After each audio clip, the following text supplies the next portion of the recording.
कॉलेजला लालपरीने जाणं एक वेगळ्याच प्रकारचं सुख आहे. कॉलेजला गेले तर काय माझी मैत्रीण आलीच नव्हती. मग ती आल्यावर आम्ही वर्गात गेलो. आज पेपर होता तर वर्गात गेल्यावर सगळे हेच विचारत होते, "अभ्यास झाला का? अभ्यास झाला का?" मग पेपर झाल्यावर जेवायची सुट्टी झाली तर सगळे जेवण वगैरे करून बसले आणि पुढच्या लेक्चरला तर आमचं प्रेझेंटेशन होतं. मग सगळे प्रेझेंटेशनची तयारी करत बसले. सर वर्गावर आल्यावर सगळ्यांनी एक-एक करून प्रेझेंटेशन द्यायला सुरुवात केली. त्यानंतर माझ्या मैत्रिणीने पण प्रेझेंटेशन दिलं. बघा कशी बडबड करतीये. प्रेझेंटेशन झाल्यावर आम्ही सगळे प्रॅक्टिकलला लॅबमध्ये गेलो. कॉलेज सुटल्यावर रूमवर आले आणि सफरचंद खाल्लं. आज शिक्षकांनी परत असाइनमेंट दिल्या होत्या तर त्या पण कंप्लीट करायच्या बाकी होत्या.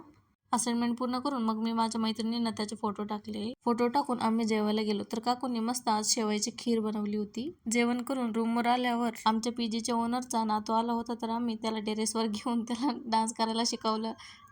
त्याच्यासोबत मस्ती करता करता आम्हाला आमच्या लहानपणीची आठवण झाली.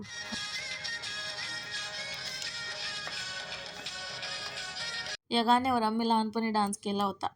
तर ते गाणं लावून आम्ही पुन्हा लहानपणीच्या आठवणी ताज्या केल्या. अशी मस्ती करता करता आज आमची संध्याकाळ मजेत गेली.